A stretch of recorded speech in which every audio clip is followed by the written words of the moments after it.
Saan ka pupunta, bata? Ikaw ang isusunod kong ipapala kay Curibaw, ang kinatatakutang halimaw dito sa karnabal. Ang sabi mo, tigre, unggoy at iba pang mga hayop ang mga alaga nyo. Yun pala, aswang! Sinungaling ka! Pakawalan mo na kami rito! At naniwala ka naman na lahat kayo rito ay gagawin naming pagkain, mga uto-uto. Kaya wala na kayong kawala. Salbahe kayo! Bitawan mo ako! Aray! Kuya, tulong! Kahit na anong sigaw mo, hindi ka na maririnig ng kapatid mo. Dahil sa oras na ito ay patay na rin siya. Hindi totoo yan! Etong sayo! Aray! Hindi ako makahinga. Tigilan mo yan. Buwisit kang bata ka. Mas lalo ko pa talagang hihigpitan ang pagkapulupot ng lubid na to kung hindi mo kami pakakawalan! Sige, pakakawalan ko na kayo. Basta bitiwan mo na yung lubid. Siguraduhin mo lang talaga na makakalabas kami sa karnabal na to. Dahil kung hindi, patay ka rin! Aray! Walang iya kang bata ka!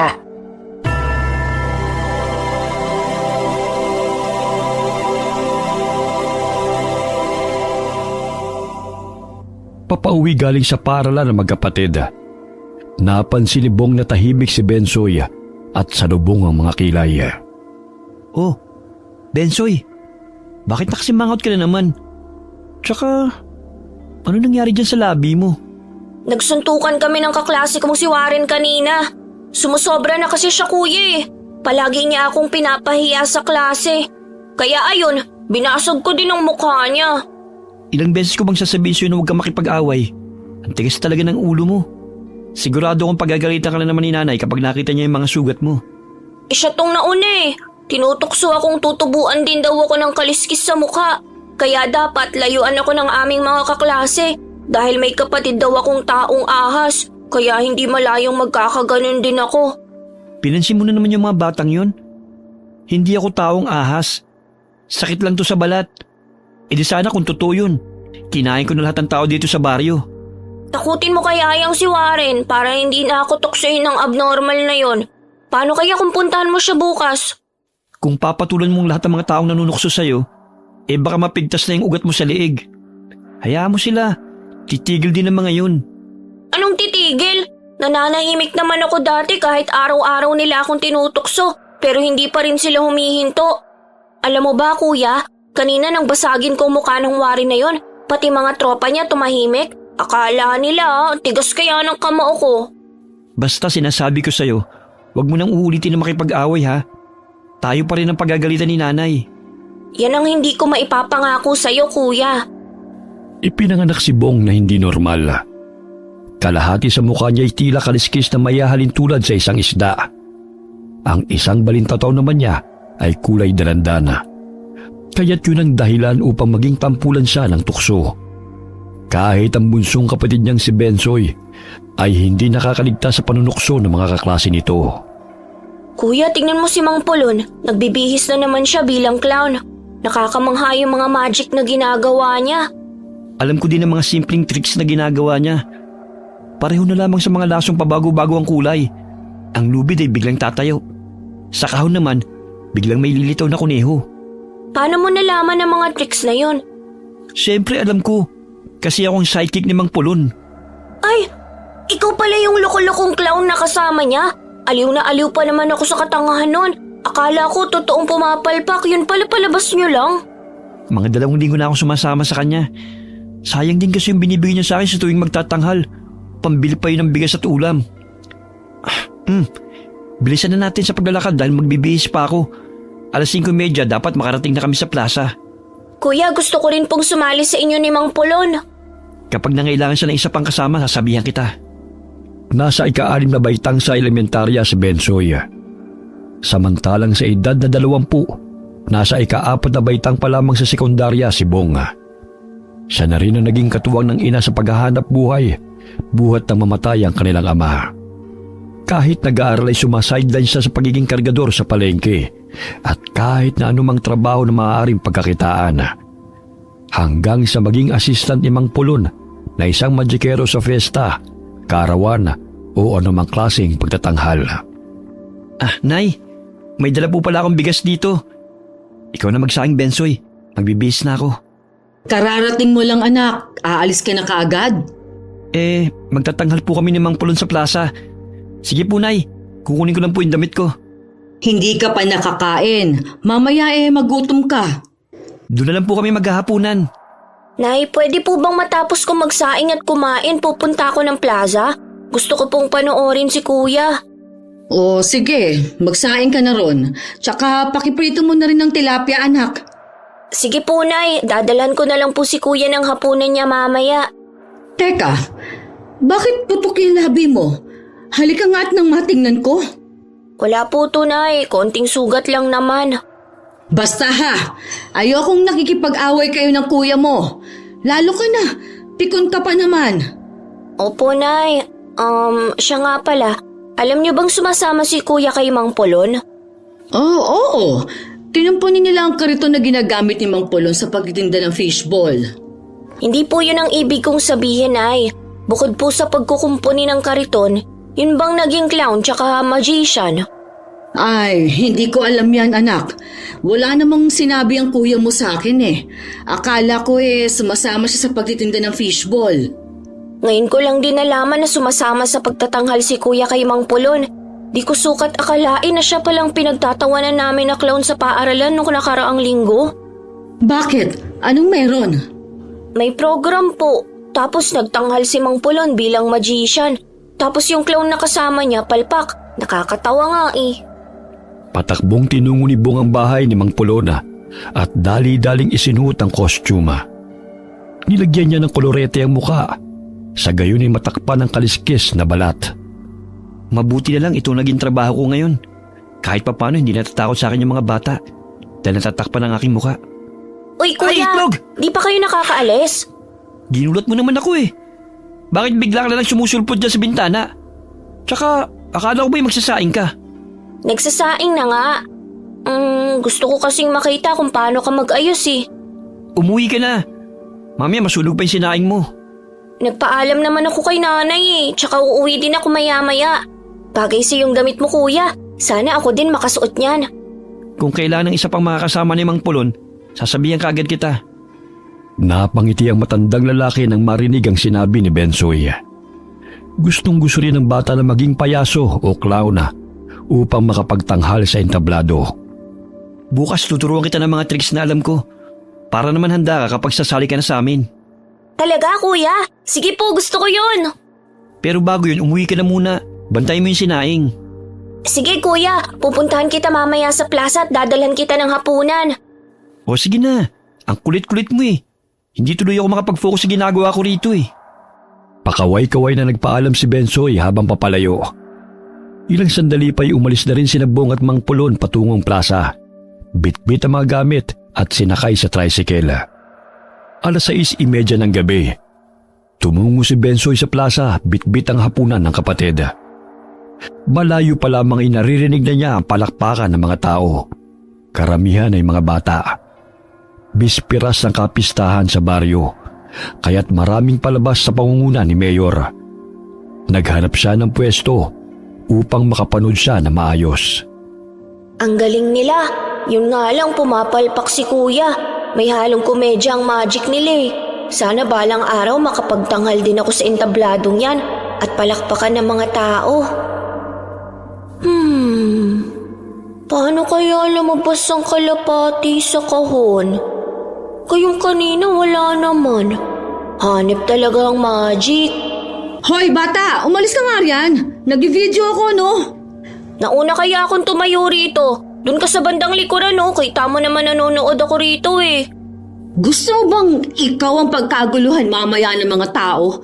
Sapakin pa kita dyan Bakit ba kasi mahilig kang mang-agaw ng pwesto? Ang dami-daming lugar dito banda maganda ang kuha Aangal ka? Parang namumukhaan kita. ikaw yung kapatid ng taong ahas sa si Bong. Taong ahas ka riyan, hindi ahas ang kuya ko. Ikaw nga, yung buhok mo parang pugad ng manok eh. Kulang na lang dyan, mga itlog. Anong sabi mo? Pangit na nga, bingi pa. Makaalis na nga rito, sinisira mo lang ang panonood ko. Hoy! Bata, bumalik ka rito! Matagbilang dila mo ah! Kanina pinapaalis mo ako, tapos ngayon pinapabalik mo? Ano ba talaga? Nakipagsiksikan na lamang si Bensoy sa mga batang nanonood. Patalon-talon pa ang mga bata nang ihipa ng matandang payaso ang mga bulanan ng galing sa laruang espada. Abay, ang galing. Kaya na rin ni kuya na patayuin ang lubid. Paano kaya niya nagawa yun? Alas 8 ng gabi natapos ang pagtatanghal ni Bong at Mang Polon. Pumunta sila sa entablado at do'y nagpahinga. Bisperas ng kapiestahan, kaya't may gaganaping patimpalak na sayawan. Dali-daling tumakbo si Benso sa likod ng entablado upang hanapin ang kapatid.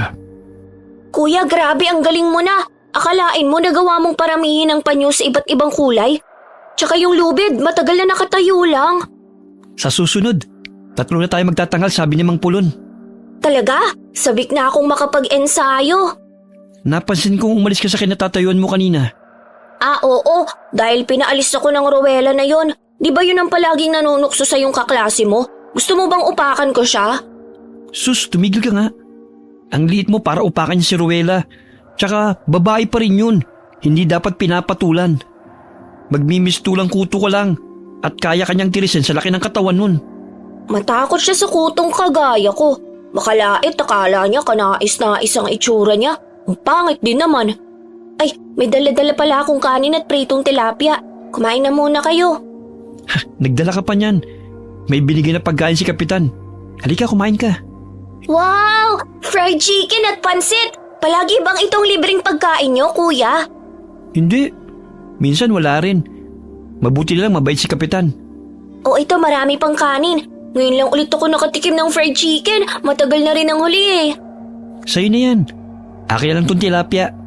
Hahatian ko si nanay para makatikim din siya nito. Tsaka yung pansit, ibigay na lang natin sa kanya. Ikaw ang bahala. Habang naglalakad ay may napansin si Bensoy na 2 clown. Sumakay ang mga ito sa pulang van. Kuya, hindi lang pala kayo ni Mang Pulon ang nagtatanghal sa desperas ng kapistahan. Ayun sila oh, mas maganda ang costume nila kaysa sa inyo. Pinaglumaan ni Mang Pulon tong suit ko eh. Binata pa siya, suit niya na to no. Tsaka, hayaan mo na sila. Lahat tayo may kanya-kanyang diskarte. Ang kaibahan lang kung paano tayo makakapagbigay ng kasiyahan sa mga tao. Gaya namin, kunwari palpak ako, tapos binabatukon para gumaling. Oo nga nakakatuwa po kayong dalawa. Huwag ka mag-alala. Mag-iipon ako para makapagpatahi ng costume kay Aling Marie. Isa sa'yo, isa sa akin. Talaga, kuya? Oo naman.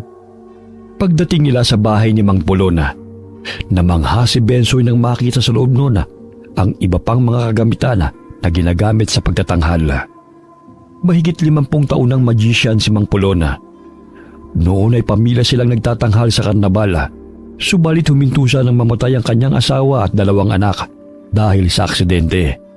Nang banggay ng bus ang sinasakyan nilang jeep patungo sa lugar kung saan sila magtatanghal. Pansamantalang huminto si Mang Polon sa trabahong yun dahil sa labis na paghihinagpis. Bagamat muling bumalik ito sa pagiging magician, dahil sa tuwing nasisilayan niya ang tuwa sa mukha ng mga bata, ay naaalala niya ang kanyang namayapang mga anak. At masaya na rin siya sa ganoong gawain. Ang dami at ang gaganda ng mga gamit Kapag wala kang pasok, turuan mo rin ako ng mga itunuro ni Mang Pulon, kuya Oo naman. Ilagay mo na rito yung kahon. Tsaka iba pang mga gamit. Maya-maya'y nagpaalam na ang magkapatid sa matanda. Kapag walang racket bilang magician si Mang Polon, ay nagtitinda ito ng fishball kasama magkapatid. Yun nga lang ay madalas na pumupuslit si Bensoy dahil nakikipaglaro sa mga batang lansangan at naiiwan sa pwesto nila si Bong. Kuya, bukas siguradong maraming tao pa rin sa plaza. May Miss Nanay kasing magaganap eh. Oo nga. Kaya samahan mo ko sa pagtitinda ng fishball ha. Wala munang laro at lakwatsa. Baka umiskapo ka na naman. Ay hindi na kuya, lahat ng utos mo susundin ko. Basta turuan mo lang ako ng mga tricks na tinuro sa'yo ni Mang Pulon ha. Tsaka bakit hindi ko alam na ilang linggo ka na palang sumasama sa kanya? Puro kasi pagbubulak-bulang ginagawa mo eh. Imbis na dumiretso sa bahay pagkatapos ng klase, puro laro yung nasa isip mo. Malaki ka na, Bensoy. Kailangan mo nang tulungan si nanay sa gawaing bahay. Tutulong na nga eh. Malayo-layo pa man sila ay pinagbuksan na sila ng pintuan ng ina. Sabik na kinuha ni Bensoy ang pasalubong nitong pansit at ibinigay kay Mila. Nay! Tikman mo po ang pansit at fried chicken! Hinati ko po para makakain din po kayo ng masarap. Bakit hindi niyo lang inubos ito, mga anak? Nakakain na po kami ni kuya. Ito po yung 500 na kinita ko kanina, Nay. Idagdag niyo po sa gastusin dito sa bahay. Nako, anak, itabi mo na lang yan para sa pag-aaral mo. May natira pa naman akong pera sa paglalabada eh. Sa inyo na to, Nay. Tsaka magpahinga na po kayo sa paglalaba. Napapadalas pa namang sumasakit ang likod niyo. Hindi pwede, anak. Alam mo namang nananamlay ang katawan ko kapag walang ginagawa.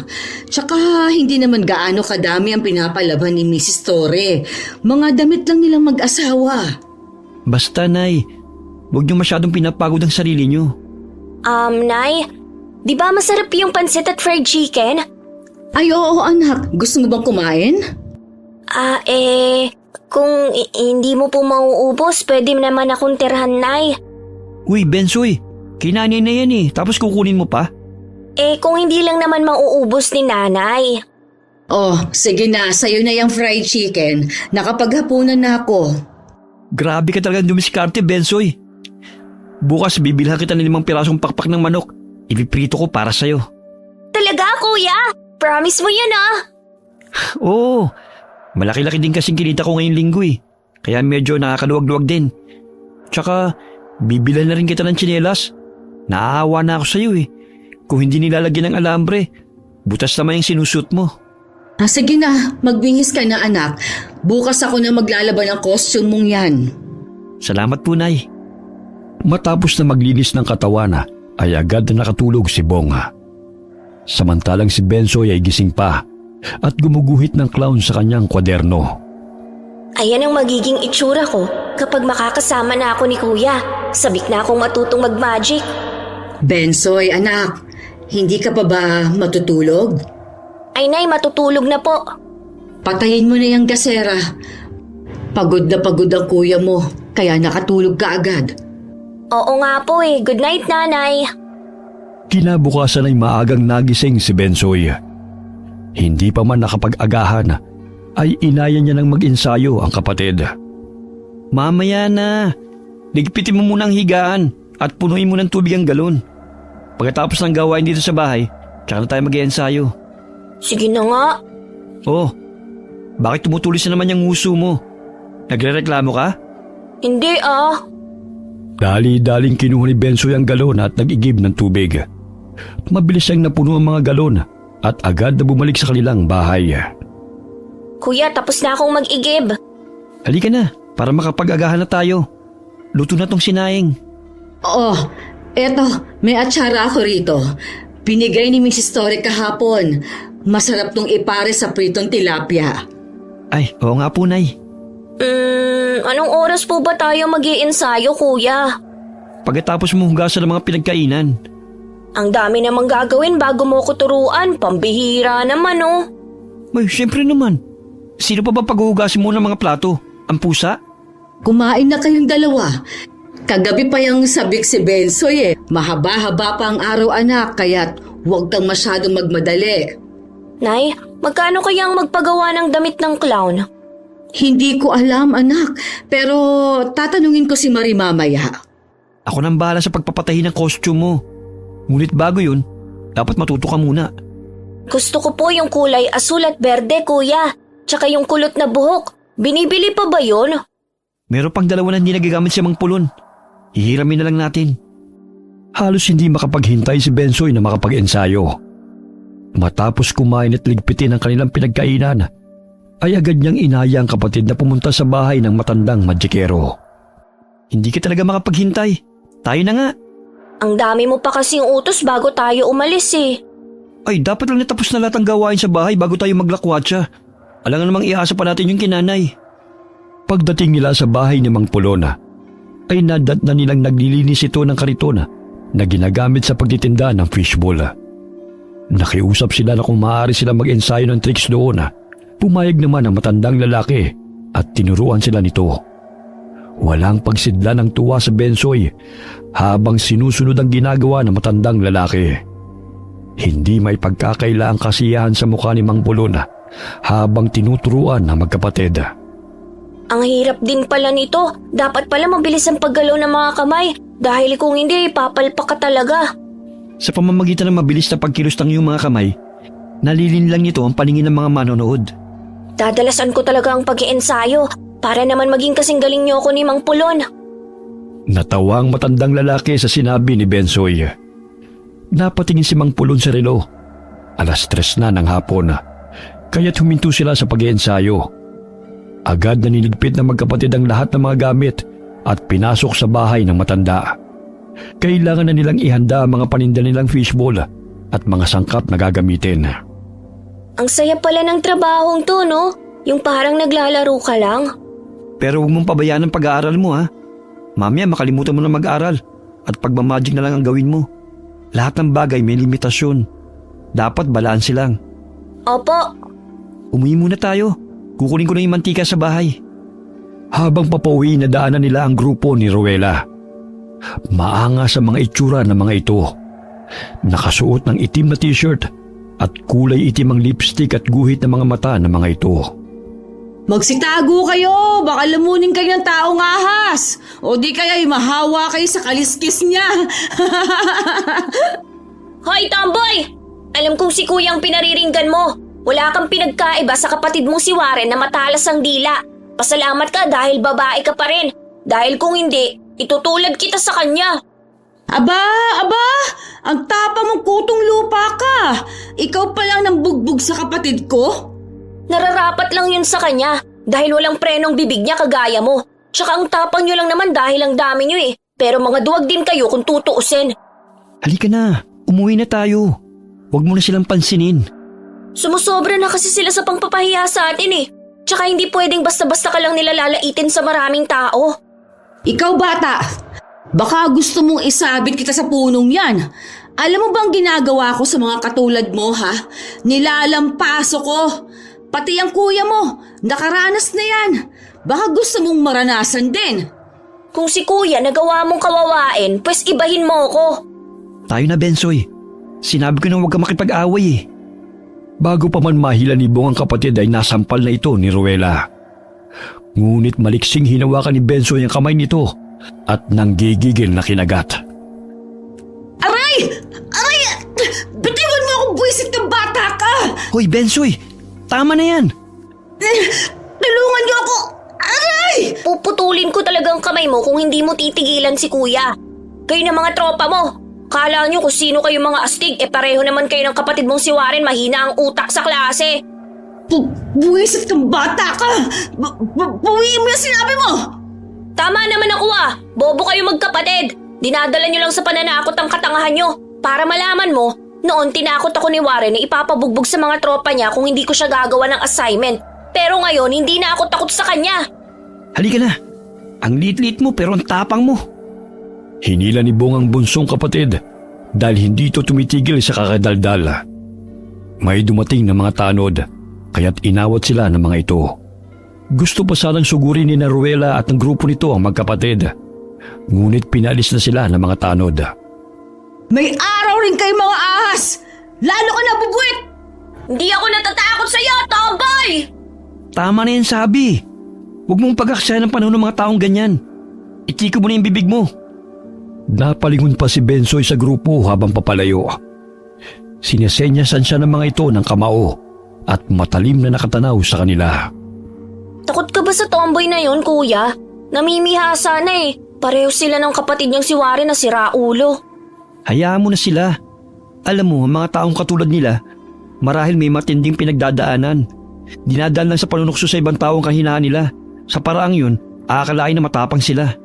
Alam mo kuya, Hindi ako sang-ayon sa madalas mong sinasabi na hayaan na lang sila. Tignan mo si Warren, tumahimik nang suntukin ko. Ikaw ang liit mong tao pero palaaway ka. Nakita mo naman na halos ibitin ka ng Ruela na yun, di ba? Siya naman tong nasaktan eh. Hindi po pwedeng basta-basta na lang nila tayong api-apihin. Ang sabi ng guro namin, kailangan din lumaban paminsan-minsan. Ewan ko sa'yo. Basta ayoko nakikipag-away ka. Lalo na kung tungkol sa akin. Magkaiba ang personalidad nilang magkapatid. Lumaking mahinahon si Bong kahit na madalas na tinutukso. Samantalang si Bensoy naman ay nakikipag-away sa mga taong nanlalait sa kanyang kapatid dahil ayaw niyang inaapi sila na kung sino. Tahimik na hinahalo ni Bensoy ang sili sa sausawan. Ngunit hindi pa rin naaalis sa isip niya ang grupo na nakalaban nila. Akala nila uurungan ko sila ah. Hindi ako papayag na magpapatalo lang sa kanila. Ang lalim naman yata ng iniisip mo. Tapos na ba yung sausawan? Opo kuya. Sige, isalin mo na sa 2 garapon at ilagay mo na yan sa kariton. Nandito na rin ang sangkap ng fishball at mga tempura. Agad silang nagpaalam sa kanilang ina upang magtinda ng fishball sa plaza. Hinihintay na rin sila ni Mang Pulon at sabay silang tumungo roon sakay ng dipadyak na kariton. Tamang-tama, marami na ang mga tao. Nakakabingi naman ang musika na pinapatugtog. Parang susuko ng mga tutuli ko. Luko-luko ka talaga. Nakikita mo ba kuya mga mukhang tutuli? Ayun na naman yung grupo ng tomboy na si Ruela oh. Akala mo kung sino mga astig. Hayaan mo nga sila. Hanap buhay ang pinunta natin dito, hindi gulo. Sila lang naman ang pasimuno ng gulo eh. Tsaka akala mo kung makaastang tunay na lalaki, di naman bagay sa kanila. O ayan, may bumibili. Ipagluto mo na lang ng tempura para naman maaliw ka. Kesa pa na yung bantay mo sa grupo ni Ruela na yan. Wala nga akong pakialam sa kanya kahit nakaklasiko pa sila. Kahit anong panunukso nila, hindi ko pinapansin. Marami-raming street food vendors ang nakahanay kung saan sila nakapwesto. Ngunit dahil sa dami ng mga tao sa plaza, 9:00 pa lamang ng gabi ay kaunti na lamang ang natitirang tinda nila. Maging ang mga paninda ni Mang Pulon ay wala na sa kalahati. Muling nakaagaw ng pansin kay Bensoy ang mga clown na dumaan sa kanilang pwesto. Magara at makukulay ang mga damit na mga ito. Magtatanghal kaya sila sa plaza? Pwede bang manood ako sa kanila? Basta bumalik ka rito Huwag ka magtatagal dahil konti na lang itong paninda natin. Huwag mo na kaming paghintayin dito Opo kuya. Nakasalubong ni Bensoy ang isang clown. Magiliw itong nakikipagkulitan sa mga bata at may mga binibigay din itong mga laruan at candy. Ikaw bata, gusto mo ba ng yoyo na ito? Opo. Kunin mo. Paano ko makukuha yan? Ang bilis ng kamay mo eh.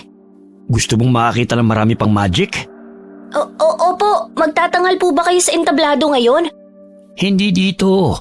May sarili kaming karnabal at iniimbitahan namin ang mga kabataan na sumama sa amin. Doon maraming laruan, libreng pagkain at tiyak na maaliw ang sino mang makakapanood sa amin. May mga kasama kaming serkero at iba pa. Hindi lang magic ang gagawin namin, kundi may mga hayop pa kaming kasama ron. Baka naman makawala ang mga hayop. Hindi na nanakit ang mga alaga naming tigre. Dahil yun inapaamo ng magician na kasama namin. Maging ang mga bata ay naging kaibigan nun. Talaga? Gusto kong sumama at manood ng pagtatanghal nyo. Halika na, sumama ka sa amin. Nakikita mo ba yung sasakyan na yon? May mga bata na ron, kaya sumakay ka na. Itinuro nito ang pulang van. Animoy naging sunod-sunuran si Bensoy sa sinabi ng lalaki at dali-dali siyang lumakad patungo sa sasakyan. Subalit malakas na boses ang kanyang narinig. Bensoy! Saan ka pupunta? Kuya? Oh, bakit parang nahimasmasan ka yata? Manunood ako ng pagtatanghal ng mga clown. Kaya lang hindi rito sa karnabal na pupuntahan nila. Isasama raw nila ako. Hindi ba sinabi ko na sa'yo, dito ka lang at huwag kang pupunta kung saan? Ayun na sila kuya halika sumama tayo sa kanila. Natitiyak kong mag-e-enjoy tayo ron. Gabi na kaya hindi pwede. Mamaya mag-alala pa si nanay Tsaka, hindi ka maaaring sumama kahit kanino lang. Lalo na't hindi mo pa kilala. Sabi ng clown, ihahatid din nila ako pa uwi kasama ng ibang mga bata. Kahit na, hindi pwede. Halika na nga, umuwi na tayo. Umiiral na naman yung katigasan ng ulo mo Ayun na sila oh, maiiwan na nila tayo. Sa susunod na araw na lang. Umuwi na tayo. Naghihintay na si Mang Pulon, no? Kung hindi pa kita sinundan, kung saan ka na pala nakarating. Matamlay na tinatanong ni Bensoy ang payasong papalayo, kasama ang ilang mga kabataan. Pumasok ang mga ito sa van. Nakarating sila sa bahay ni Mang Pulon, bagamat hindi pa rin tumitigil si Bong sa pagpapaalala sa kapatid. Pinagalitan niya ito dahil nakalimot na naman si Bensoy na hindi basta-bastang sumasama sa hindi nito kakilala. Napatigil siya sa pagsasalita nang mapansin na napasapo si Mang Pulon sa ulo nito at dibdib. Ilang sandali pa'y bumagsak ito sa lupa. Kuya, si Mang Pulon, parang nahihirapan siyang huminga. Hihingi lang ako ng tulong. Tumito ka lang. Bantayin mo siya. Opo, kuya. Tulong! Tulungan niyo po kami! Tarantang tumakbo si Bong upang humingi ng tulong sa mga tao. Maya-maya'y may nakasulubong siya mga kagawad, kaya't dali-daling tumawag ng ambulansya ang mga ito at pinuntahan ng matandang lalaki. Mang Pulon, ano pong nangyayari sa inyo? Paparating na po si kuya. Humingi lang po siya ng tulong. Bensoy, nandito na kami. Kuya, si Mang Pulon parang hindi na siya humihinga. Ha? Nandito na sila kagawad. Tumawag na sila ng ambulansya. Hindi alam ng magkapatid ang gagawin na.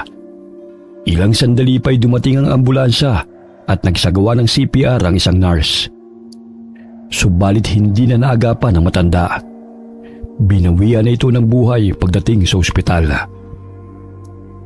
Dahil sa pagod kaya't inatake ito sa puso. Matagal nang iniinda ng matanda ang sakit nito.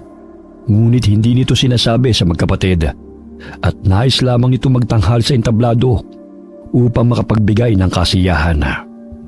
Madalas niyang sinasabi sa akin na masaya na raw siya dahil parang nakakasama niya raw ang kanyang mga anak sa tuwing kasama niya tayo. Ang bait pa naman ni Mang Pulon. Kaso nga lang matanda na rin siya, kuya. Kaya siguro hindi na niya nakayanan ng pagod. Pinapangako kong hindi ako titigil sa pagtatanghal sa entablado. Kagaya ng sinabi niya na hindi malayong maging magaling din akong magician. Sasamahan kita, kuya. Sayang nga lang hindi ako nabigyan ng pagkakataon na makasama si Mang Pulon sa pagtatanghal. Sa ngayon, asikasuhin na muna natin ang burol niya. Wala naman siyang pamilya eh. Bukod sa atin ang malapit niyang kaibigan. Hindi man nila kadugo ang matandang lalaki. Ngunit gano'n na lamang ang paghihinagpis ng magkapatid. Sapagkat itinuring sila nito bilang tunay na mga anak. Gaya ng isang ama, madalas silang pinagsasabihan na mag-aral ng mabuti. Sa gayon ay makaahon sila sa kahirapan.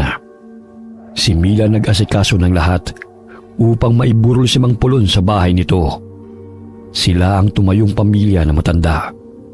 Habang nagtitimpla ng kape si Bensoy para sa mga nakikiramay, napansin niyang papalapit si Rowena sa lamay. Pambihira! Ikaw pa talagang bubuet ang nagtitimpla ng kape? Mamaya lasunin mo pa ng kamandag din yung mga tao. Hoy, tomboy! Kung wala ka mabuting sasabihin, umalis ka rito, huwag kang manggulo. Pupunta ako kahit saang lugar kong gusto. Tsaka hindi mo naman tulamay ah. Gusto bang ikaw naman ang paglamayan bukas? Hoy, tomboy! Hindi ka pwede rito, tsaka wala nang biskwit at kape para sa'yo.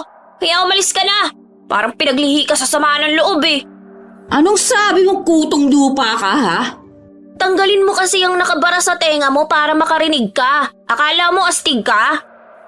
Susuntukin na sana ni Rowena si Bensoy nang pigilan ni Bong ang kamay nito. Ilugar mo naman ang kaangasan mo. Hindi dito sa lamay ni Mang Pulon. Akala mo naman kung sinong concern. Ikaw nga tong dahilan kung bakit namatay ang matanda eh. Malas kang ahas ka. Hoy, tomboy! Kung ahas si kuya, di sana matagal ka na niyang nilunok. Kaya lang kahit totoong ahas, aayaw sa'yo dahil mandidiri sa pagmumukha mo. Oh, anong kaguluhan to mga bata? Irespeto ninyo ang labi ni Mang Pulon. Yang si Ruela na siyang nanggulo, palibhasa, walang modo. Hindi nag-iisip dahil kakarampot ang utak, kagaya ng kapatid niyang si Warren. Ikaw nakutong lupa ka ha? Hilahin ko pa yung dila mo eh. Ano ba ang pakay mo rito, Eneng? Nakikiramay o makikipag-away? Kung maaari umuwi na lang kayo ng mga kasamahan mo bago ko pa kayo ipadampot sa mga tanod. Umalis na kayo rito kung wala naman kayong abuloy. Nakikikain lang naman kayo eh. Psst, Bensoy, tama na. Totoo naman eh. Pangising tinatanaw ni Bensoy si Ruela. Wari tunay na lalaki ito kung umasta at nagmistulang hangir ang katawan nito dahil sa laki ng damit at pantalon. Itim ang kulay ng pulseras at hikaw. Maging sa dila nito ay meron din. Ang mga batang yon, wala na talagang pinipiling lugar na manggulo. Ewan ko ba sa mga magulang nila, hindi tinuturuan ng magandang asal ang kanilang mga anak. Kaya kayo, Bong at Bensoy, huwag kayong tutulad sa mga kabataang yon. Itong si Benson ay madalas kong pinagsasabihan. Basta isa isip at isa puso ninyo ang lahat ng pangaral ko. Hindi yan para sa akin, kundi para lumaki kayo bilang mabuting tao. Paparating na sina Kapitan. Bigyan niyo sila ng kape at biskwit. Opo, Nay. Isang linggong binurol si Mang Pulon. Hanggang sa mailibing ito na tanging ang mga kapitbahay ang naging karamay. Makakasama na rin ni Mang Pulon ng pamilya niya. Oo nga po, kuya. Matagal na panahon din silang nagkawalay. Kahit papano, nagpapasalamat pa rin ako na nakasama natin siya. At naranasan muli natin ang mahalin ng isang ama. Halina kayo mga anak. Si Basti na ang bahalang maglagay ng lapida sa puntod ni Mang Pulon. Sige po, Nay. Ilang araw ang lumipas. Matamlay pa rin ang katawan ni Bong dahil sa pagpanaw ng matandang kaibigan. Ngunit nanumbalik ang kanyang sigla nang ibalita sa kanya ng ina ang tungkol sa kaarawan ng pamangkin ni Mrs. Torre. Nak, naghahanap ang amo ko ng magician sa gaganaping birthday ng pamangkin niya. Ano, pwede ka naman siguro. Kailan po yun, Nay? Sa susunod na linggo. Sayang din naman kasi kung sa iba pa mapupunta ang bayad. Tsaka kaya mo naman yatang magpasaya ng mga bata. Kuya, isama mo ko. Total, magaling ka na naman eh. Ako na lang ang gawin mong palpak na clown. Pwede naman. Pero kailangan natin mag-ensayo ng mabuti para naman hindi tayo mapahiya. Okay na kayo? Bukas sasabihin ko sa kanya na may nahanap na ako para naman hindi na siya maghanap ng iba. Sige po, Nay. Sayang din po ang kita. Ito ang unang beses na magiging clown ako. Excited na po ako. Ikaw talaga, Bensoy. Oh, siya, ilagay mo na tong uniforme mo sa iyong silid. Makakaasa po kayo, Nay. Halos hindi makatulog si Bensoy ng gabing yun dahil sa pananabik. Napapanaginipan niya ang pagtatanghal nila ng kanyang kapatid. Hanggang sa lumitaw ang dalawang clown na mabalasik ang mukha na malakas na nagtatawanan habang duguan ang mga mukha. Bigla siyang napabalikwas ng bangon na tagaktak ang malamig na pawis. Panaginip lang pala. Akala ko totoo. Bakit may mga dugo at may nag-iiyakan ng mga bata? Ang likot-likot mo namang matulog, Bensoy eh. Umusog ka nga. Kuya, napanaginipan kong dalawang payaso. Duguan ang kanilang mukha at saka... Panaginip lang yan. Kaya matulog na lang ulit. Maaga pa ang pasok natin bukas. Pero kuya, parang sila yung mga clown na nakita ko sa plaza nung nakaraang fiesta. Mahimbing na nakatulog muli si Bong kahit na kinakausap pa siya ng kapatid. Bumalik sa pagkakahiga si Bensoy at mabuntong hiningang ipinikit ito ang mga mata hanggang sa unti-unti siyang nilamon ng antok. Kinabukasan, alas 7 na hindi pa nagigising si Bensoy. Bong, anak, gisingin mo na nga yung kapatid mo, tanghali na oh. Paano po ba naman kasi? Kung ano pa kinukwento sa akin kagabi. Tapos ang likod-likod pa sa higaan. Gisingin mo na para makapag-almusal na kayo bago pumasok sa eskwela. Hoy Bensoy, gumising ka na. Tanghali na. Naghihilig ka pa riyan. Ay, mamaya nga po na lang ako papasok. Inaantok pa ako. Ay, hindi pwede yan. Gumising ka na't maligo. Kung hindi ka pababangon dyan, hihilahin kita patungong banyo. Inaantok pa yung tao eh. Paano hindi ka aantukin? Hating gabi na gising ka pa. Padabog na tinungo ni Bensoy ang banyo. Ilang buhos pa lamang ay tapos na itong maligo. Grabe! Wala pang 5 minuto tapos ka nang maligo? Kaya ang dami mong libag sa katawan eh. Malamig ang tubig eh. Huwag na kayong magtalong dalawa. Kumain na kayo ng almusal. Matapos mag-agahan ay agad nang umalis ang magkapatid. Magkalapit lamang ang kanilang paaralan, kaya't sabay silang pumapasok. Bahagyang napalingon si Bensoy sa pulang van na dumaan sa kanilang tabi. Naging pamilyar yun sa kanya. Parang yun ang van na sinakyan ng mga clown na nakita ko sa plaza. Pagtatanghal pa rin siguro sila rito sa baryo. Siguro sa karating purok. Baka may gaganapin na kapistahan. Napansin kong ang daming laruan sa sasakyan, kaya siguro nandito naman sila sa baryo. Kasi hinatid nila mga bata na nanood sa kanilang pagtatanghal. Hatid sunduro kasi nila mga bata eh, ayon sa sinabi ng clown. Ay, mabuti naman kung ganun. Habang naglalakad, saglit silang napahinto sa tindahan at bumili ng babauning tinapay. Narinig nila ang kwentuhan ng mga ale na may nawawalang mga bata sa baryo at walang nakakaalam kung sino ang salarin. Ilang sandali umalis sila sa tindahan at naging palaisipan rin sa magkapatid kung totoo ang kwentuhan ng mga babae. Kuya, sa tingin mo, sino ang salarin ng pagkawala ng mga bata? Hindi ko rin alam. Pero hindi ba sabi mo, may mga batang sumasama sa mga clown na nakita mo nung fiesta? Baka sila yung nangunguha ng mga bata. Pero hinahatid naman daw nila. Sa bagay, hindi naman natin sigurado kung sila nga ba talaga o hindi ang salarin eh. Kaya ikaw, Bensoy huwag kang sumasama kahit kanino na hindi nagpapaalam ha. Opo, kuya. Tignan mo nandun ang tomboy sa gate. Ang angas kung makatingin sa atin. Mag-iingat ka, kuya. Mamaya, pahiyain ka na naman niya eh. Kaya kong sarili ko. Sige na, pumasok ka na. Palingon-lingon pa si Bensoy bago pumasok sa gate. Magkatapat lamang ang kanilang paaralan, kaya nakita niyang binatukan ni Ruela ang kapatid habang hinahawakan ng dalawang kasamahan nito. Hoy! Taong ahas! Ilabas mo ang tunay mong anyo! Patakip-takip ka pa ng muka Ipakita mo sa lahat ng estudyante ang iyong kaliskis! Ano ba? Bitiwan niyo nga ako! Wala naman akong ginagawa sa inyo Alam mo, taong ahas ka nga. Pero bakit ang duwag-duwag mo? Gusto mo bang balatan ko yung kabilang pisngi mo? Hoy, Tambay!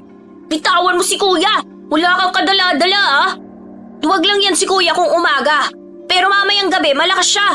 Sige, saktan niyo siya. Dahil babalikan niya kayong lahat na nangaapi sa kanya. Uy! Takot naman ako! Gusto mo bang makita kung paano ko tanggalan ng kaliskis ang kuya mo, ha, Bubwet? Nasaan kaya ang gwardya? Bakit wala siya sa gate? Kailangan kong tulungan si kuya. Kumuha ng maliit na bato si Bensoy at malakas na inihagis patungo kay Ruela. Nasapul ito sa noo, dahilan na mabitiwan ito si Bong.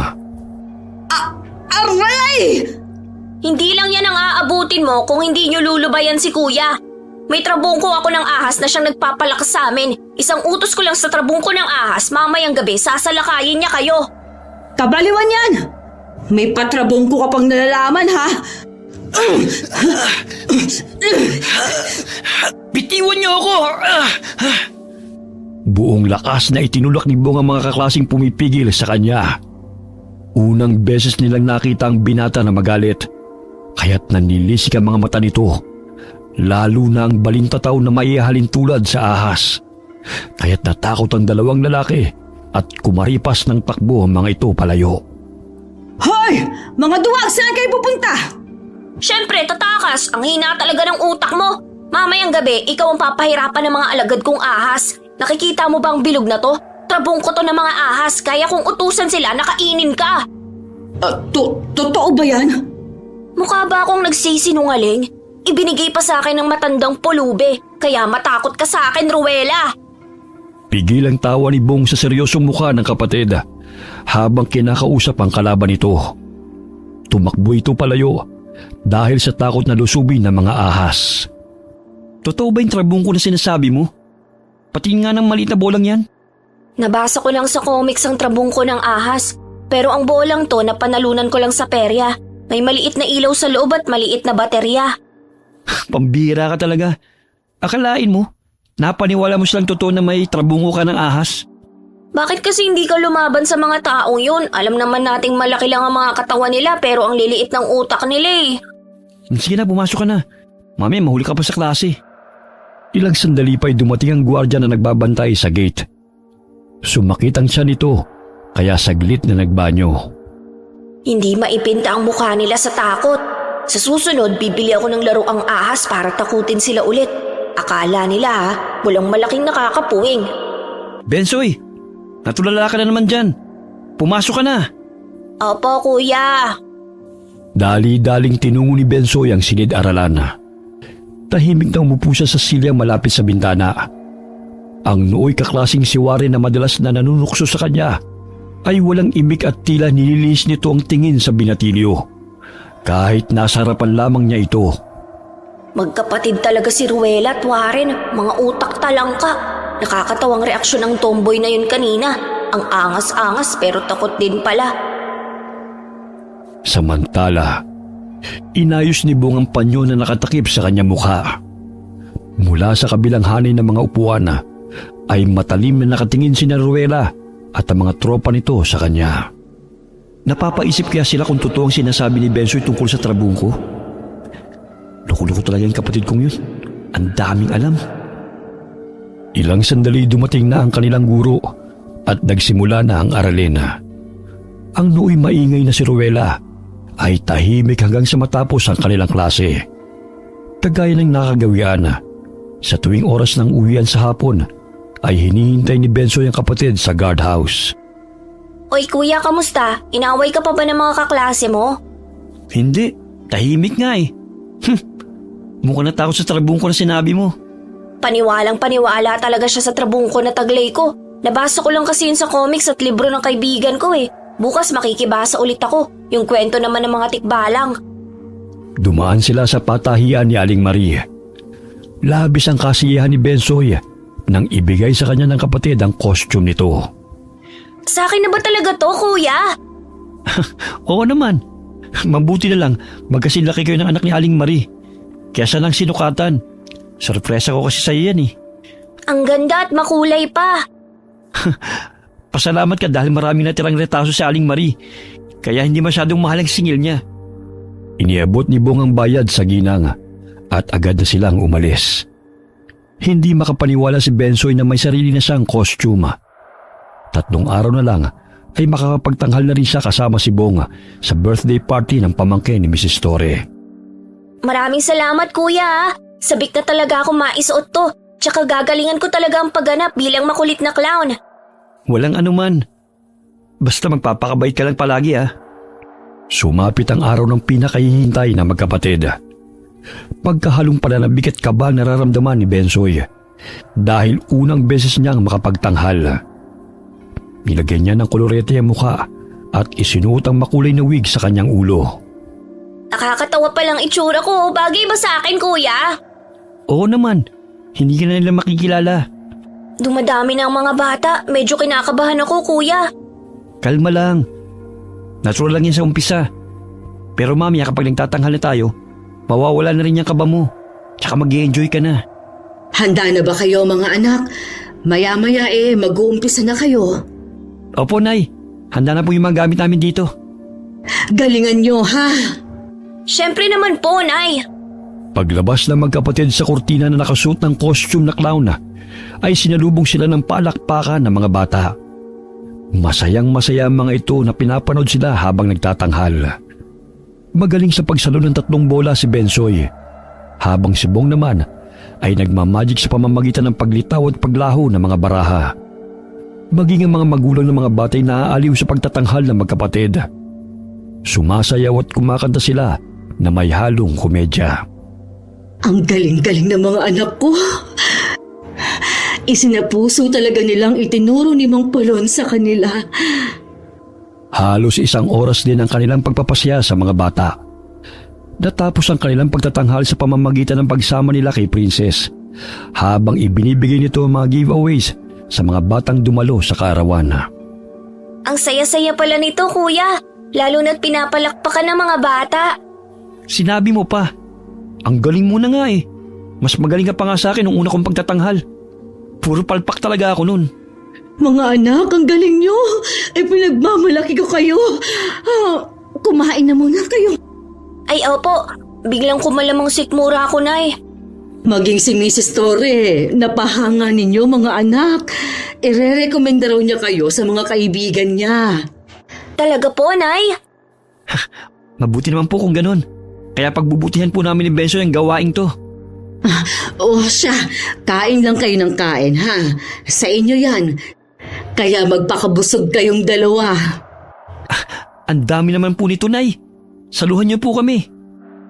Kumain na ako kanina, anak. 6:30 na ng gabi sila umuwi na mag-iina. Sa daan nagulat sila ng patakbong lumapit ang 2 tanod, kasama sina Ruela at Warren.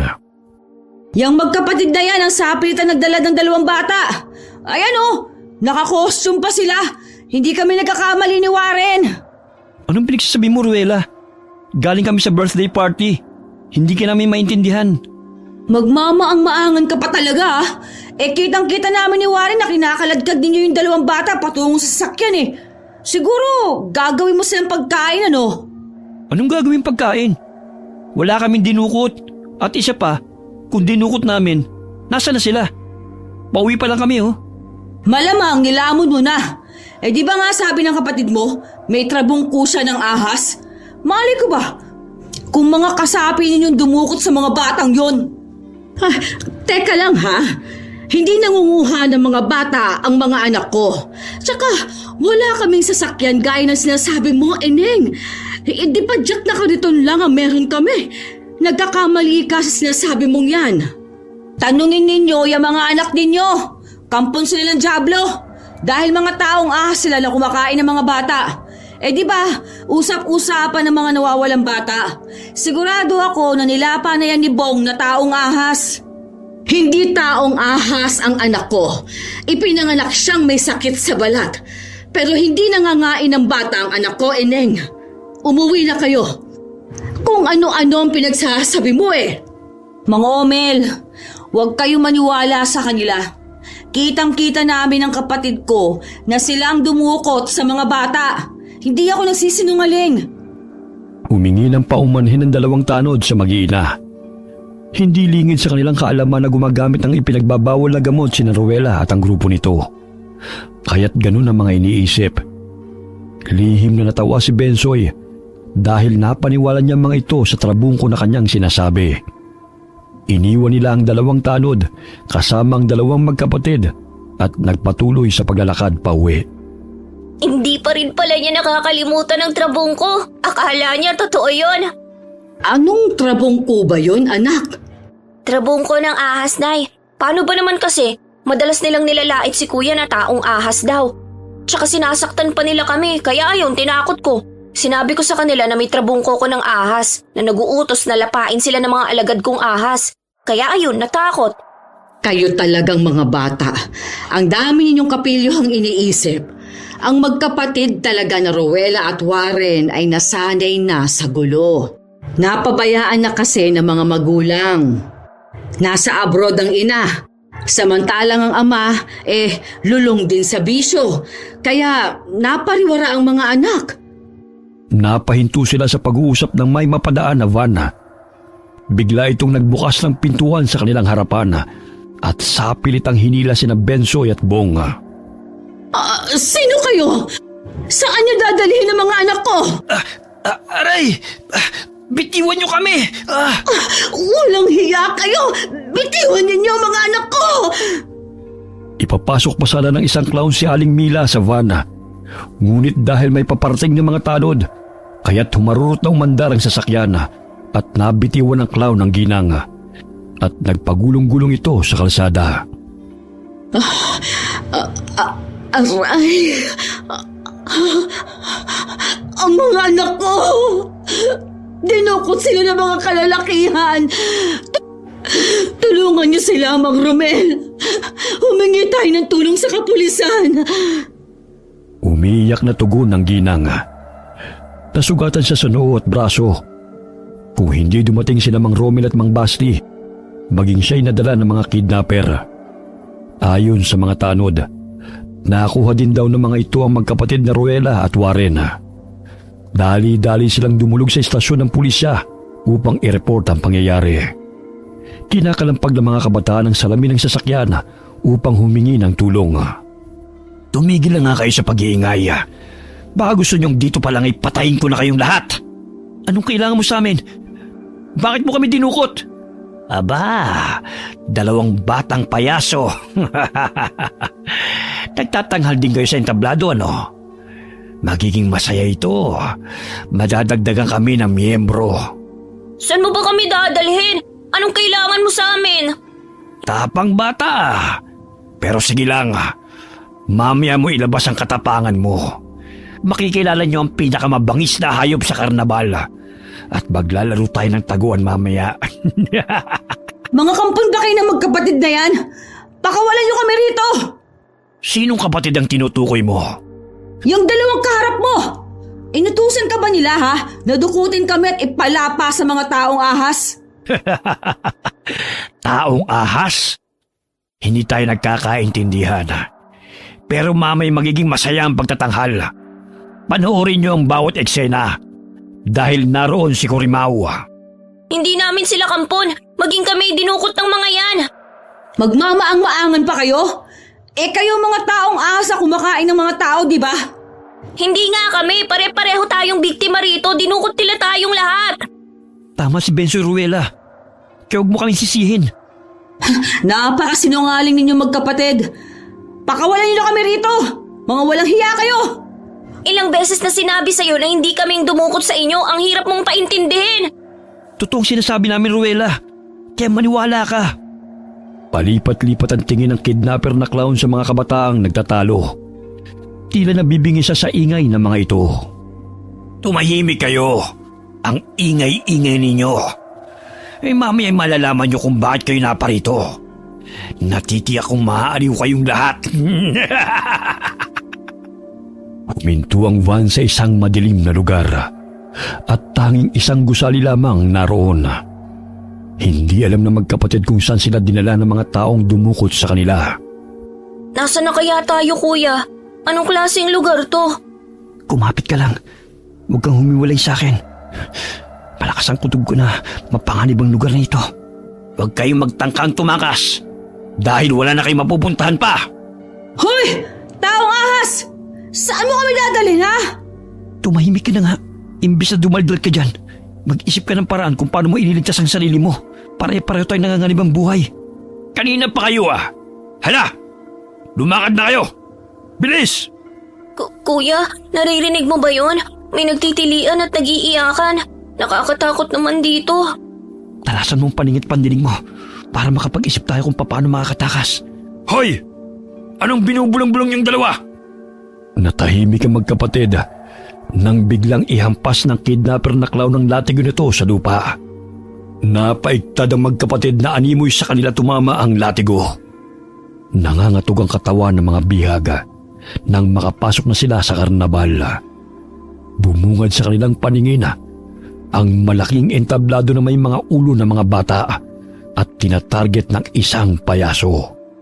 Sa malaking hawla ay may nilalang na may sungay at buntot na kumakain ng laman ng tao. Kuya, anong klaseng hayop yan? Hindi naman unggoy o tigre yan eh. Parang aswang yan, Bensoy. Mga aswang ang dumukot sa atin. Tignan mo, kuya. Ang ruleta ay pinaikot-ikot ng isang nakahubad na babae kung saan naroon ang mga dugo ang ulo ng mga bata. Hindi kaya itutulad nila tayo sa mga yun. Narinig nila na pumalahaw sa iyak si Ruela nang makita ang aswang na naroon sa hawla. Kaya't nagalit ang clown sa kanya at kinaladkad siya patungo sa harapan ng halimaw at pinaupo malapit sa hawla. Pilit siyang inaabot ito kaya't patuloy na nagtititili si Ruela. Kailangan natin makakuha ng sandata panlaban sa kanila. Hindi maaaring hayala lamang natin silang patayin tayo. Ayun, kuya, may espada. Kailangan nating makuha yun sa isang tao na nasa entablado. Karnabal to ng mga aswang, Bensoy. Dito nila dinadala yung mga batang nawawala at pinapatay. Ang lansa ng amoy ng lugar na to, kuya. Kailangan na nating makaalis rito bago pa mahuli ang lahat. Bong! Tulungan niyo ako rito! Sabihan niyo ang kampo niyo na huwag akong lapain! Tulungan natin si Ruela. Kuya, hayaan mo na siya. Paano tayo makapag-isip ng gagawin ang ingay ng tomboy na yan? Tsaka dyan siya pinaupo ng clown dahil ang ingay-ingay niya mula pa kanina. Tumayo si Bong mula sa pagkakaupo. Kaya sinita siya ng clown na nagbabantay sa kanila. Nanlilisik ang mapupulang mga mata ng mga ito at mabalasik ang anyo. Umupo ka dahil magsisimula ng pagtatanghal ni Maestro. Pwede bang ilayo mo na lang yung babaeng yun sa mabangis na hayop? Hindi kami makapanood ng maayos kung nag-iingay siya eh. Buwisit na biyag na yun. Sige, basta tumahimik kayo riyan at manood na lang kayo. Buti at nakinig ang isang bantay na yon. Di tulad ng isa ang init ng ulo. Kuya, tignan mo. May kutsilyo sa sahig. Baka pag mamay-ari yan ng clown na nakabantay sa atin. Kunin mo. Huwag ka magpapalata. Nakita ko na yan. Malakas ang kabog ng dibdib ng mga batang naroon habang nakaupo sa kawayang upuan sa harapan ng malapad na entablado. Ang apoy niya nang gagaling sa tanglaw o sulo ang nagsisilbing liwanag sa madilim na paligid. Inilibot ni Bensoy ang kanyang paningin. Napansin niya ang kahon na naglalaman ng mga gamit.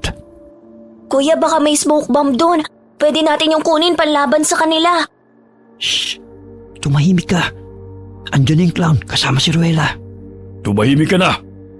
Magsisimula na magtanghal si Maestro. Aswang ang nasa hawla. Sinong hindi mo tatakot dun? Mas masahol pa kesa sa hayop. Tumahimik ka.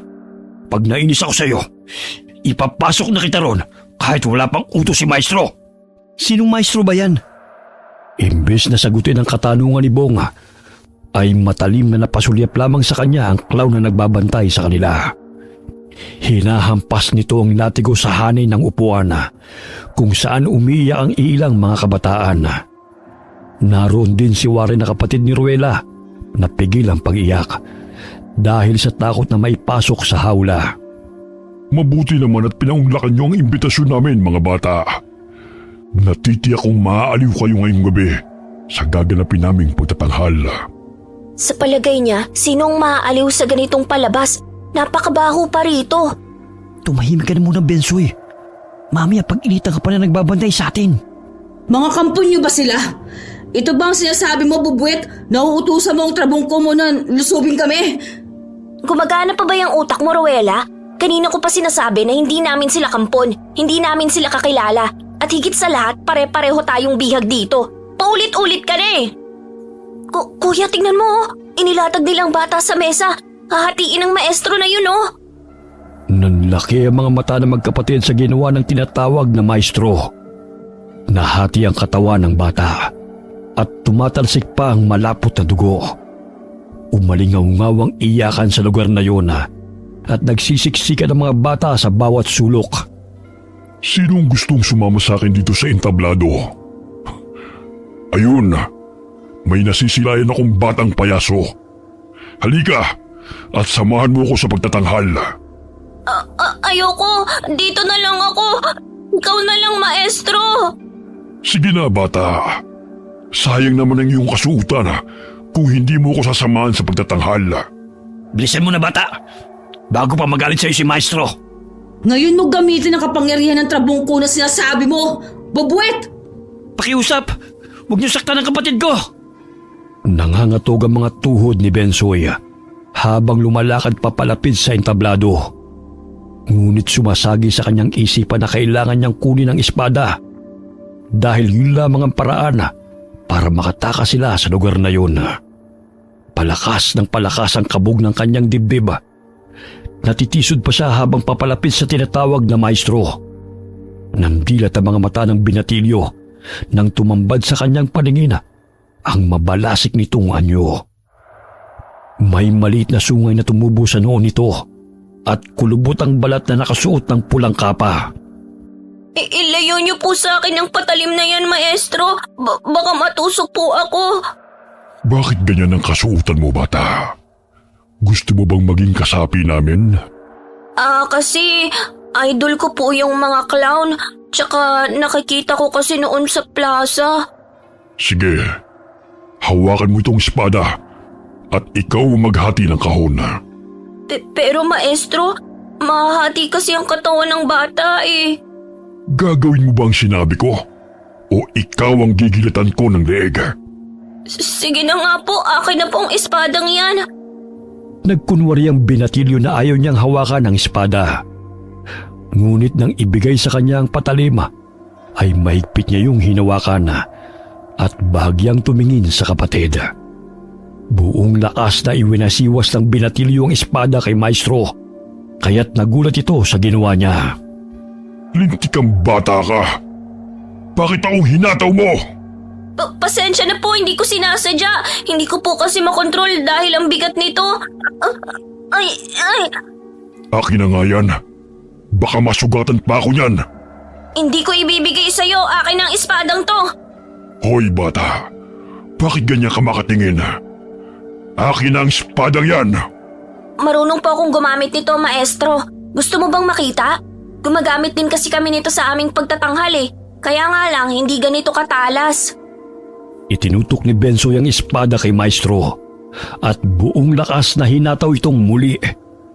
Sa pagkakataong yun ay natamaan sa balikat si Maestro, kaya naiinis na ito sa binatilyo. Akin na yan bata. Hindi na ako natutuwa sa'yo. Ako rin!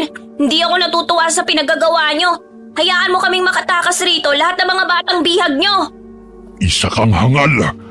Walang sino man ang nakakatakas dito. Maging ikaw. Akala mo siguro matatakot mo ako. Paulit-ulit siyang hinataw ni Bensoy ng espada. Naanimoy nagsasayaw lamang ito sa entablado. Naging hudyat na rin yun ni Bong upang saksakin ang clown na nakabantay sa kanila. Anong klase kang bata, ha? Hindi ka ba natatakot sa akin? Papatayin kita! Habulin mo ako, maligno! Pakawalan niyo ang mga kasama nating nasa hawla. Ipalapa sa kanila mga batang yan! Nagsipula sa mga bata nang marinig ang sinabi ng maestro. Patuloy na naghabulan sila ni Bensoy, kaya't nagpagulong-gulong ang binatilyo sa entablado. Muli niyang hinataw ng espada ang paa ng kalaban, kaya't nasugatan ito at umatungal. Gagawin kong pananguti ang bungo mo sa karnabal na ito. Sige, tumakbo ka lang bata. Dahil mapapagod ka lang, ngunit hindi ka makakalis dito. Nandilat ang mga mata ni Bensoy nang mapunit ang suot na damit ni Maestro. Nagmistulang halimaw ang katawan nito dahil lumaki ang kalamnan na animoy naging taong lobo, katulad ng mga halimaw na nakakulong sa hawla. Mas nakakatakot pa pala ang kanyang itsura. Bensoy! Takpan mo ang ilong mo! Hoy! Aswang! Heto sa'yo! Mga buwisit kayo! Parang hindi ako makahinga. Smoke bomb yun ah. Akalain mo marunong si Ruela doon? Lintik! Halos na lang hapo yata ang lahat ng usok. Mahuli ko lang kung sino may gawa nun. Hindi ako magdadalawang isip na baliin ang leg mo! Sige, Aswang! Langhapin mo lahat yan! Nagkaroon ng pagkakataon si Bensoy na sugurin ng aswang na si Maestro. Mabigat ang espada, ngunit pilit niyang hinataw ang kalaban at tinamaan ito sa tagiliran. Anong klase mga bata ang dinala niyo sa karnabal? Sino pa ang sisira sa mga plano natin? Ikaw, anong tinutunga mo riyan? Patayin mo ang batang yan! Bensoy! Akin ang espada! Ako nang puputo sa ulo niya! Magkakasama kayo! Mabilis na kinuha ni Bong ang espada sa kapatid at sinugod ang aswang. Bagamat nakailag ito at tinadyakan silang dalawa, tumilapon sila sa gilid ng entablado at napasubsob sa mga bangkay ng mga batang wala ng ulo. Patay! Ang dami nila, kuya! Nakakadiri ang mga dugo! Tapos wala na silang mga ulo! Nandun ang ulo nila nakasabit sa ruleta. Hindi ako makapaniwala na ginagamit nilang kahinaan ng mga bata para linlangin. Ginamit nilang patibungang laruan at mga candy para sumama sa kanila. Nandito rin kayo? Pambihira! Akala ko mga aswang kayo eh.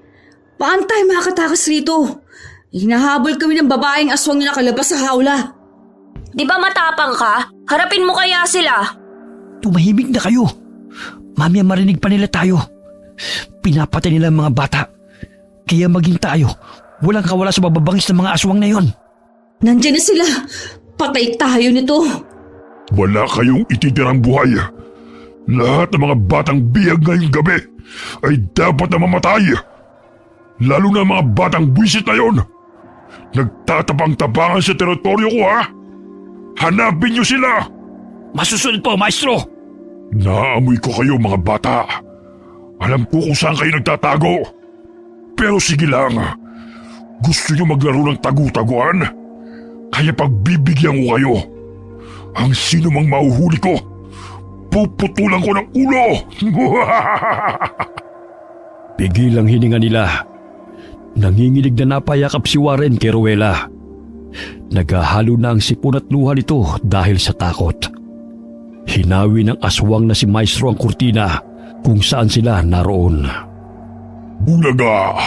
Nandito lang pala kayo. Sinong gusto niyong unahin kong patayin? Itong sayo!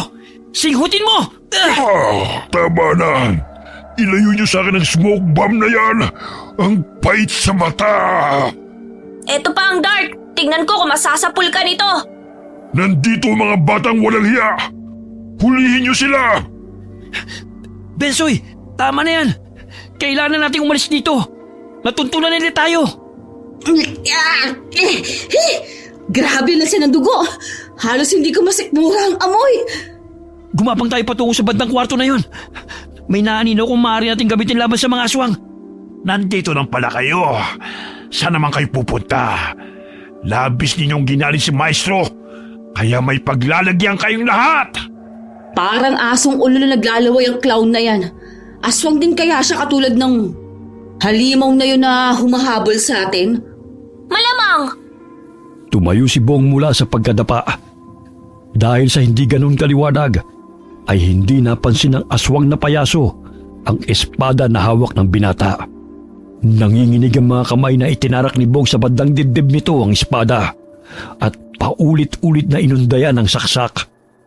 Agad nilang binuksan ang pintuan at bumungad sa kanila ang mga gamit. Kaya't isa-isa silang kumuha na maaari lang gawing sandata. May naaninag silang iilang mga bata na nagkukubli sa sulok ng karnabal na yon. May mga bata. Kailangan natin silang iligtas. May isang kahon na naglalaman ng dart dito. Bilisan niyo, may paparating. Bong, ang dalawang halimaw nasa likod na natin. Paano ba yan? Nahanap ko na naman kayo. Wala na kayong mapagtataguan pa. Huwag na kayong magpumilit na tumakas. Hoy! Lumayo ka sa amin! Yung mga bangkay na lang ang kainin mo kung talaga nagugutom ka! Tumahimik ka! Gusto mo bang ikaw ang unahin ko? Ang pinakaayoko sa lahat ay ang utusan ako sa dapat kong gawin. Ang daldal mo, ha? Hinila nito si Rowella sa paa, kaya't malakas itong sumigaw. Bagamat bago pa nito masakmal ang bihag, ay itinuon ni Bensoy ang smoke bomb sa mukha ng mga halimaw at pinindot ang buton. Lumabas ang usokot na langhap yun ng dalawang halimaw.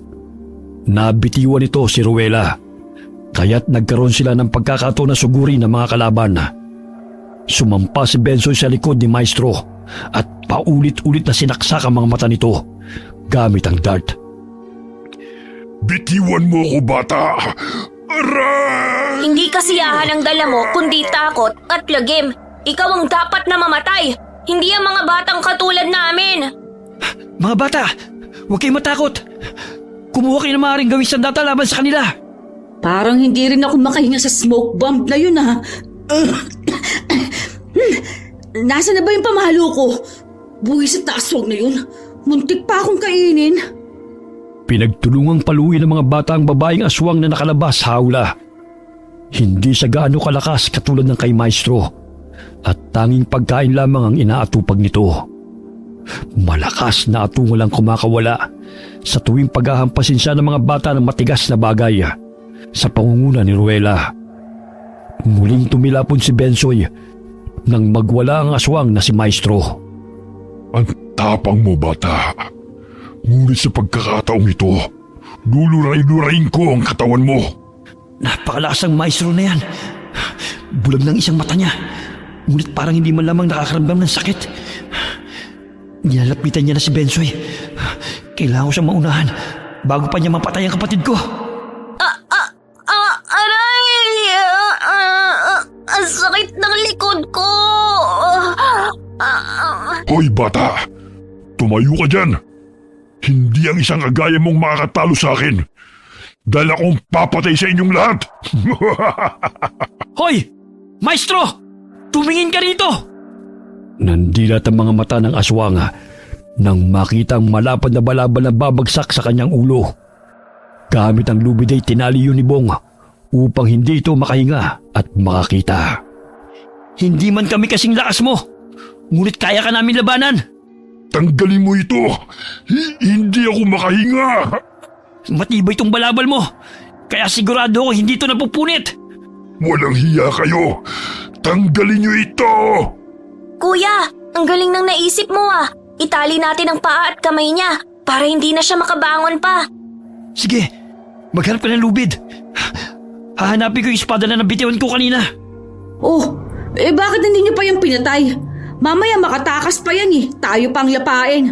Ako na nga ang papatay sa damuhong yan kung takot kayo. Paulit-ulit na hinambalos ni Rowela ang ulo ni Maestro gamit ang batuta. Nanggigigil ito habang ginagawa niya ang bagay na yon. Itong dapat sa inyo! Mamatay kayo mga aswang! Ang tapang mo naman, Rowela. Napatay mo na si Maestro oh. Hala, hindi na siya gumagalaw. Buti nga sa kanya. Asus, kanina lang takot na takot ka. Matapang ka lang kasi nakatakip na yung ulo niya. Malamang hindi na yun makalaban dahil nahihirapan ng huminga. Nasaan yung halimuno na kalaban nyo? Ayun, ibinalik namin sa kulungan. Hindi siya ganun kalakas kagaya ng ibang aswang na nakalaban natin. Parang sunod-sunuran lang siya sa lahat ng sasabihin sa kanya eh. Mamamatay na rin yun dahil sa pinsala nito sa kanyang ulo. Tayo na! Umalis na tayo rito! Baka may mga kasamahan pa sila! Naalimpungatan ng isang payaso na napasapo sa ulo nito. Nawalan ito ng malay dahil sa lakas ng pagkakauntog nito sa padera nang hilahin ng mga bata ang kanyang mga paa. Tumatakas sa mga bata. Dahil sa makulit na batang nakakostyum na yon, nasira ang aming pagtatanghal. Sisiguraduhin kong hindi sila makakatakas. Nasaan na kaya si Maestro? Anong ginawa nila kay Kurimaw? Parang naghihingalo siya sa loob ng kulungan. Aray, ang sakit ng ulo ko. Nanino nitong pinipihit ng mga bata ang pintuan.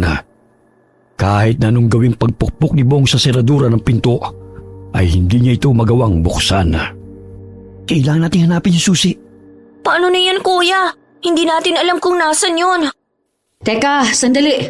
May naisip ako. Di ba may firework dun sa kahon kanina? Kailangan natin makakuha ng pulbura para mabuksan natin ang pintuan. Oo, pero paano? Ilalagay natin sa butas ang seradura at sindihan. Sige, ako nang kukuha. Dito lang kayo. Dali-daling tinungo ni Bong ang kahon kung saan nakalagay ang fireworks. Akmang babalik niya sa kinaroroonan ng mga kasamang bata. Subalit hinarangan siya ng isang payaso. Saan kayo pupunta? Sinira niyo ang karnabal at pinatay niyo ang aking mga kasamahan. Pwes, sisiguraduhin kong walang sino man ang makakaligtas ni isa man sa inyo. Bitiwan mo yung apoy. Pati ikaw matutusta rin kapag sinindahan mo ang lahat ng mga paputok na yan. Wala na akong pakialam. Sama-sama tayong mamamatay. Hindi ko hayaan na may masaktan ka pa. Sinipa ni Bong ang kamay ng payaso na may hawak na sulo. Kaya't tumilapon ito palayo sa mga paputok. Bagamat nilamon ng apoy ang kurtina at nagsimula ng magliyab. Kailangan mabuksan ang pinto bago pa kami matusta rito. Hindi na kayo makakaalis rito. Sama-sama tayong magiging amo. Nagpambuno silang dalawa at nagpagulong-gulong sa sahig. Nagsigawan ng mga bata dahil palaki ng palaki ang apoy. Kumaripas ng takbo si Bensoy patungo sa kinaroroonan ng kapatid. Bilisan nyo na! Buksan nyo na yung pinto! Bago pa tayo mamatay dito! Pabayaan mo na ako! Pero kuya… Bilisan nyo na! Ako na ang bahala sa lokong to! Dali-daling dinala ni Bensoy ang kahon na naglalaman ng fireworks kay Ruela. Agad nilang kinuhang pulbura sa isang paputok at inilagay sa butas ng siradura. Doon muna kayo sa gilid mga bata. Baka matalsikan pa kayo rito eh. Sisindihan ko lang to. Ilang sandali pa'y sumabog ang siradura matapos sa sindihan yun ni Ruela.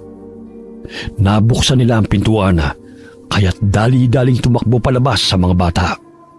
Mauna na kayo. Babalikan ko lang si kuya. Sige, ako nang bahala sa mga bata. Mag-iingat ka ha. Nagkubli sa mga halaman si Ruela kasama ang mga batang nakatakas. Umiiyak ang mga ito kasabay ng pag-aalala nila sa magkapatid. Kuya! Nakasan ka na! Bensoy! Lumabas ka na! Sige na! Mamamatay tayong pareho. Lahat kayong mga pasaway na bata. Ayun ang espada. Kailangan kong tulungan si kuya mula sa aswang na yon. Lumalaki na ang apoy. Halos kalahati na ng karnabal na to'y natutupok. Hindi ako aalis hanggat hindi kasama si kuya. Ang tigas talaga ng ulo mo, Bensoy! Gusto ko talagang samahan ng kapatid mo hanggang kamatayan. Pwes, pagbibigyan ko siya. Pumaibabaw ang payaso kay Bonga.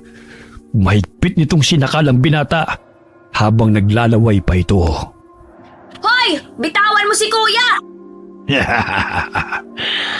Bibitiwan ko lamang siya kung hindi na siya humihinga. Tapos isusunod na kita. Bibitawan mo si kuya o hindi? Bitiwan mo yung espada. Etong sayo! Buong lakas na hinataw ni Bensoy ang payaso na nakadagan sa kapatid. Tinusok nito ang leeg hanggang sa sumirit ang dugo nito. Tinadyakan pa ito ni Bong dahilan na lumusot ang matalim na espada sa leeg ng payaso. Ang lakas mo na, Bensoy Salamat sa tulong mo. Pero tayo na, bago pa tayo matusta ng buhay. Nasaan na yung mga bata? Kasama po ni Ruela, nakalabas na sila rito. Halika na. Yung halimaw sa hawla, nasusunog na siya. Buhay pa pala siya. Akala ko napatay na namin. Nakakabingi yung palahaw niya. Humahangos na tumakbo ang magkapatid hanggang sa makalabas ng karnabal.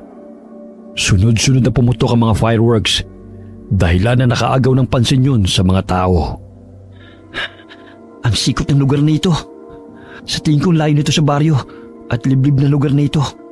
Siguro ang dami na nilang nabiktimang mga bata, ano? Tapos dito nila dinadala upang gawing pagkain. Hindi ko sukat akalain ang mga aswang palang mga clown na yon. Bong! Bensoy, nandito kami! Mabuti naman ligtas kayo. Nasaan ang kapatid mo? Nandoon. Ayaw lumabas sa mga halaman. Nanginginig pa rin sa takot eh. Ang dilim pa. Pero kailangan na natin makaalis dito. Hindi natin nasisiguro na ligtas na tayo. Kuya, tingnan mo, may dipadyak na maaari nating sakyan. Parang mahabang karitela. Sige, sumakay na kayo dyan. At ako na magmamaneho. Hindi naman ako marunong magmaneho ng sasakyan eh. Salita na lang tayo para hindi ka mapagod. Oh, mga bata! Lumabas na kayo sa pinagtataguan ninyo. Sumakay na kayo doon dahil aalis na tayo sa lugar na to. Parang yung sasakyan na minamaneho ni Santa Claus O dali na. Dahil lalarga na tayo. Nag-umpisang pumadyak si Bonga. Hindi nito alintana ang pagod sa kagustuhan na makaalis sa malaimpyernong lugar na yon. Hindi man lahat ng mga bata ay nakaligtas. Ngunit laking pasasalamat pa rin nila na nakaligtas sila mula sa mga kamay na mapagkunwaring grupo ng mga aswang. Ako naman ang magmamaneho, kuya. Alam kong pagod ka na eh. Sige. Nagsisimula ng sumikat ang araw. Siguro yung layo pa rin natin sa kalsada. Napakasikot pa ng daan. Sandali. May narinig ako mga yabag. Baka mga aswang ang mga yon.